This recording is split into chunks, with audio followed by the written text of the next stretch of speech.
मग मंडलिक वारसदार आहेत का? या मंडलिकांचे वडील सदाशिवराव मंडलिक माझ्या माहितीप्रमाणे शाहू महाराजांच्या खूप जवळ होते आणि शाहू फुले आंबेडकरांचा विचार घेऊनच सदाशिवराव मंडलिक हे राजकारणामध्ये काम करत होते. कोल्हापुरात कोल्हापूरची गादी ही शाहू महाराजांची गादी, शिवाजी महाराजांची गादी. त्या गादीविषयी महाराष्ट्राला नेहमीच आदर आणि श्रद्धा आहे.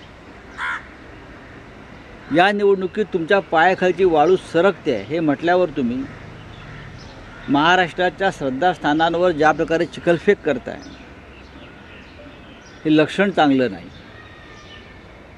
शाहू महाराजांनी महाविकास आघाडीचे उमेदवार म्हणून जी भूमिका घेतलेली आहे त्या आधीपासून ते सामाजिक कार्यामध्ये आहेत, कोल्हापूरच्या घडामोडीमध्ये काम करत आहेत. अशा वेळेला राजकीय स्वार्थासाठी जे उमेदवार आहेत, काय त्यांचं नाव, मंडलिक, त्यांनी ही भाषा वापरावी हे महाराष्ट्र सहन करणार नाही. काल शाहू महाराजांच्या विषयी शिंदे गटाचे सदाशिव मंडलिक जे उमेदवार आहे यांनी जे वक्तव्य केलं, शाहू महाराजांच्या गादीला या महाराष्ट्रामध्ये नव्हे तर देशामध्ये असामान्य महत्त्व आहे.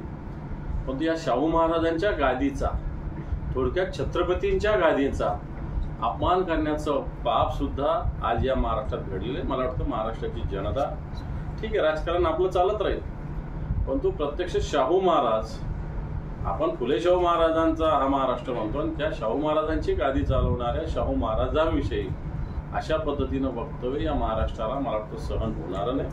आपण इतक्या खालच्या स्तरावर अशा पद्धतीनं राजकारण केलं जातं, मुद्द्यावर राजकारण केलं जात नाही आणि याला जबाबदार भारतीय जनता पार्टी आहे आणि आमच्यातून गेलेले गद्दार.